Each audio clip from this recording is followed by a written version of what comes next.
तो भई आज मैं थोड़ा-सा ये जो डॉक्टर कैंडिस पर्ट हैं, इनकी रिसर्च के बारे में बताना चाहता हूँ और उसकी क्या इम्प्लिकेशंस हो सकती हैं और हम उसका क्या फ़ायदा उठा सकते हैं, ख़ासकर विद्यार्थी लोग। तो ये कहती है कि हमारा जो सबकॉन्शियस माइंड है, वो हमारे सारे शरीर में है। एक फ़ील्ड की तरह है, जैसे इलेक्ट्रोमैग्नेटिक फ़ील्ड होता है, तो शायद इस तरह से वो सारे शरीर में है।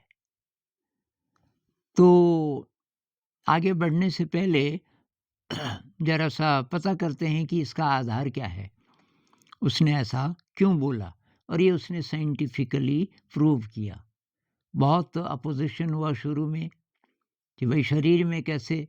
क्योंकि उससे पहले ये था कि ये हमारा ब्रेन है और ये गवर्न करता है पूरे शरीर को। अब उसने बोला कि जो आपका बॉडी माइंड है, वो एक ही सिस्टम है, अलग-अलग नहीं है। तो ये केवल यहाँ से कंट्रोल नहीं होता, सारे ही शरीर में हमारा दिमाग है एक प्रकार से। और जो सबकॉन्शियस जिसको बोलते हैं, अब सबकॉन्शियस में कि हमारे सारे एक्सपीरियंसेस हैं।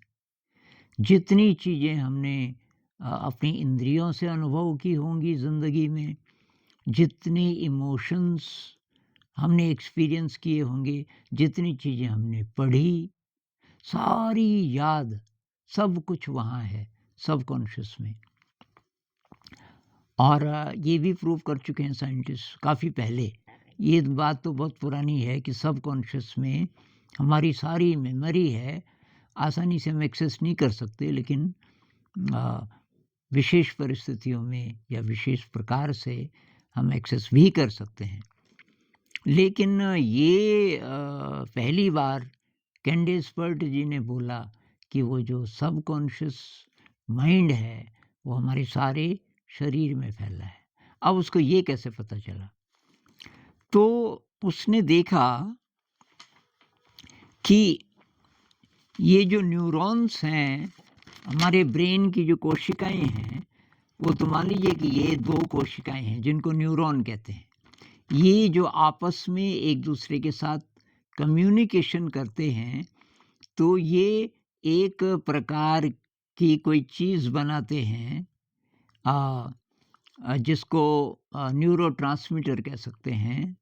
और उसमें वो मैसेज होता है, तो एक दूसरे को वो मैसेज पास करता है, वो तीसरे को करता है और ये आगे चल कर के वो मैसेज पूरे शरीर में जहाँ-जहाँ वो पहुँचाना चाहते हैं, वहाँ चला जाता है। तो ये जो मैसेजेस हैं, ये किस फॉर्म में हैं? तो ये कि न्यूरोपेप्टाइड्स के फॉर्म में हैं। एक प्रकार के पेप्टाइड हैं, पेप्टाइड होता है प्रोटीन का टुकड़ा, अभी मैं बताऊँगा उसके बारे में। तो ये इनका नाम है न्यूरोपेप्टाइड, मतलब एक प्रकार का प्रोटीन।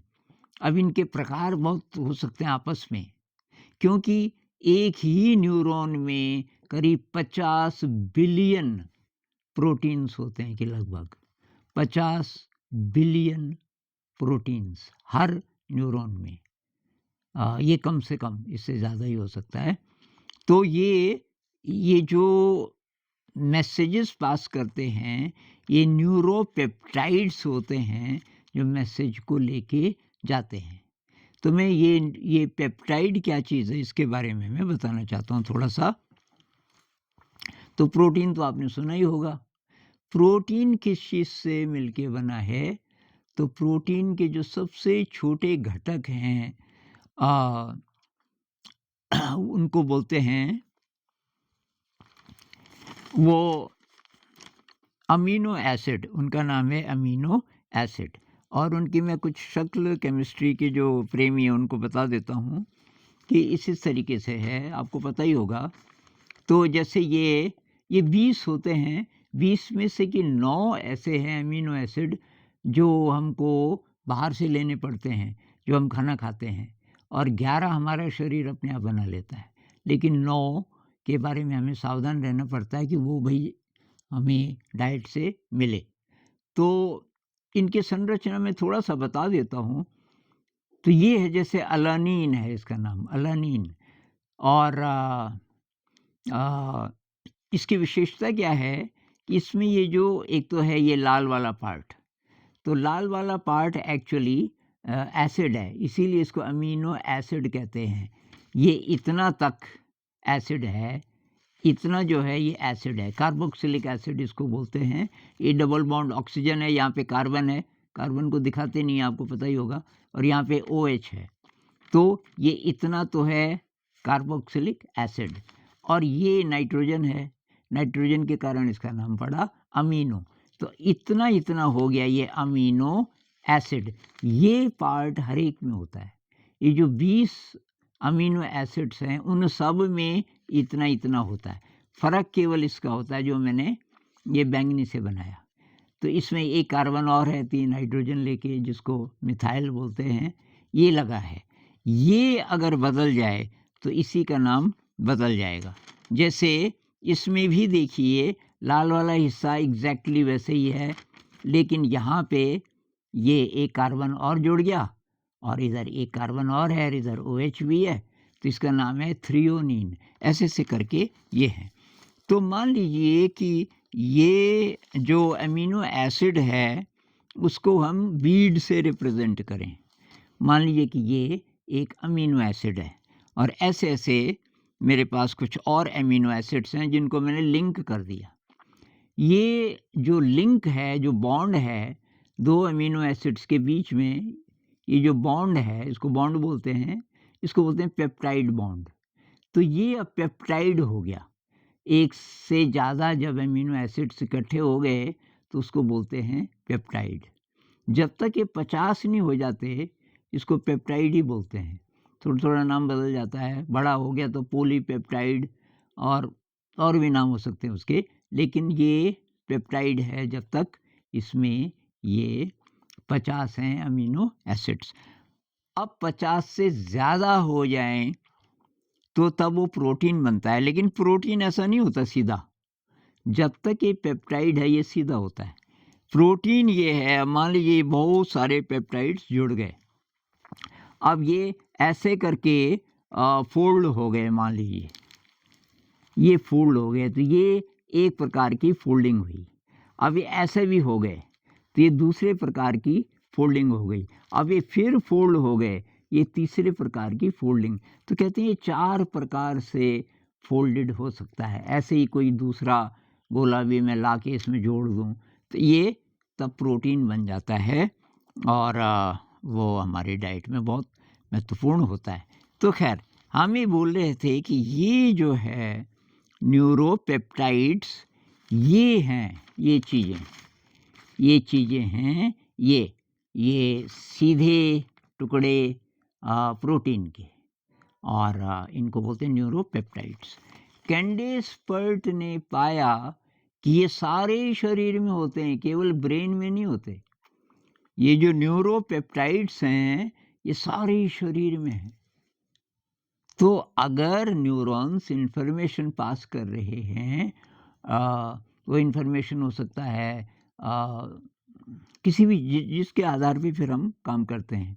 हमारी सोच, हम क्या सोचते हैं, क्या देखते हैं, क्या सुनते हैं, क्या याद करते हैं, कैसे रिएक्ट करते हैं, ये सब, ये जो केमिकल मैसेजेस हैं जो आगे बढ़ते हैं उसके आधार पे एक इशारा चलता है, और ये लिंक करते हैं अपने को न्यूरोपेप्टाइड से। लेकिन कैंडेस्पर्ट ने देखा कि न्यूरोपेप्टाइड्स पूरे शरीर में हैं, और इसके आधार पर फिर उसने और रिसर्च की, और उसको पता चला कि ये जो ट्रॉमा है, जो भयानक यादें हैं ज़िंदगी की हमारी, किसी का बचपन बहुत ख़तरनाक गुज़रा हो, किसी के साथ बहुत ख़तरनाक कोई हादसा हुआ हो जिसकी याद अभी भी है, तो वो वहाँ स्टोर्ड है सबकॉन्शियस में। और सबकॉन्शियस कहाँ है? शरीर में।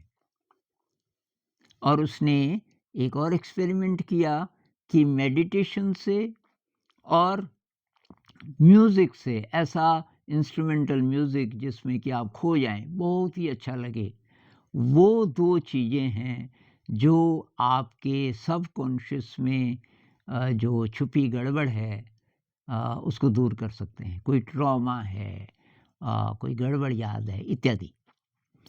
अब मैं आपको ये सब इसलिए बता रहा हूँ कि अगर ये सबकॉन्शियस हमारे शरीर में फैला है पूरा, और अगर सबकॉन्शियस में सारी मेमोरी होती है, तो स्टूडेंट्स के दृष्टिकोण से देखें कि जो मैंने पढ़ा, मान लीजिए मैं स्टूडेंट हूँ, जो मैंने आज तक पढ़ाई की होगी, अब यहाँ से तो मैं भूल गया। मेरी जो कॉन्शियस मेमोरी है, उसमें बहुत कम चीज़ें हैं याद, बाकी तो हम भूल जाते हैं। अगर रिवाइज़ नहीं किया 15-20 दिन से, तो हम भूल ही जाते हैं, लेकिन सबकॉन्शियस नहीं भूलता।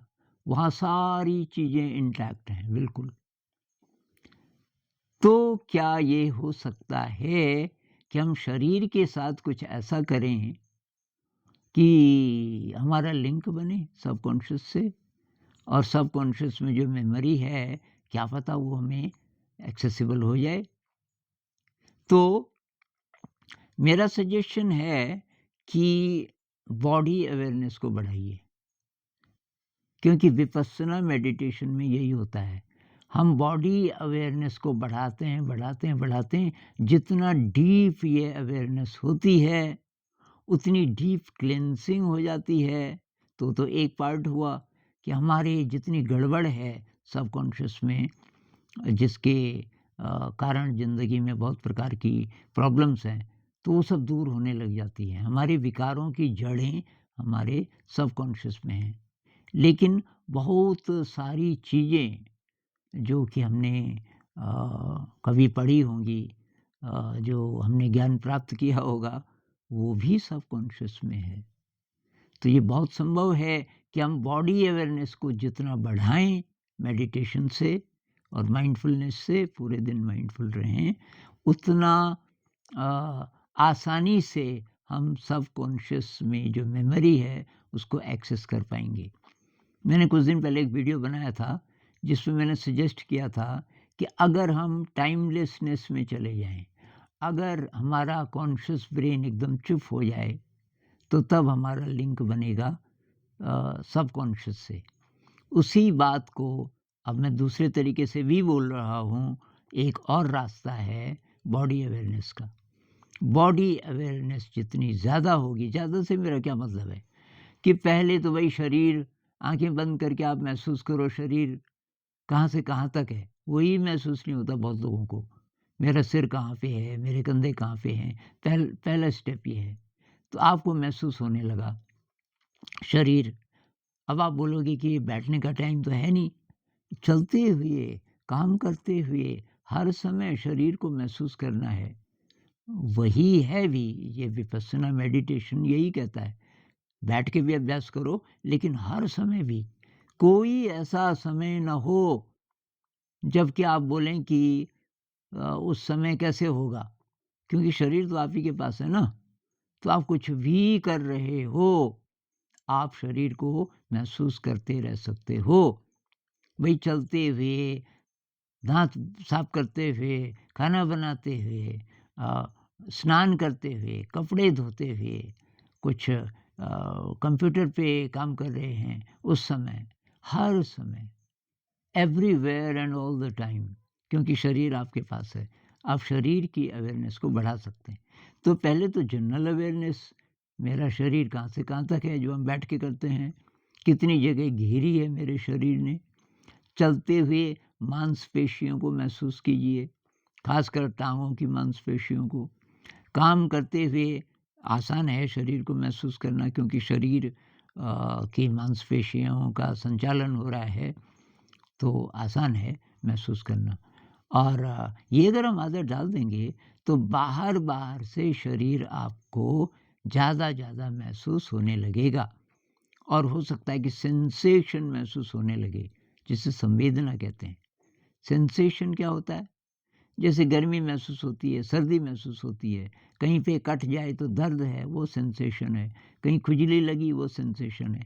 ऐसे ही बहुत प्रकार के सेंसेशंस महसूस होने शुरू हो जाते हैं और बहुत फास्ट फिर वाइब्रेशन टाइप महसूस होने लगता है आपको शरीर में बार-बार। लेकिन आप और इस प्रैक्टिस को बढ़ाओगे तो आपको शरीर के अंदर भी पता चलना शुरू होगा। शरीर के अंदर के अंग महसूस होने शुरू हो जाएंगे। तो ये अगर आप अभ्यास करोगे, एक तो ध्यान का अभ्यास हो रहा है आपका, जिसके बहुत ज़्यादा फ़ायदे हैं। लेकिन एक फ़ायदा ये भी हो सकता है कि आपकी जो अनकॉन्शियस मेमोरी है वो एक्सेसिबल हो जाए। लेकिन ऐसे नहीं होगा कि आप बैठ के इंतज़ार में कि भई मुझे ये अमीनो एसिड्स 20 होते हैं, इनके नाम तो मैं भूल ही गया। अब भाई मेरा जो सबकॉन्शियस है मुझे बता। तो ये कौन बोल रहा है?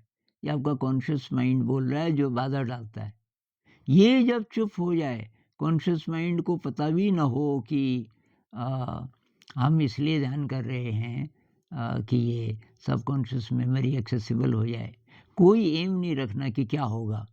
भई ध्यान कर रहे हैं तो उसका फ़ायदा तो होगा ही होगा।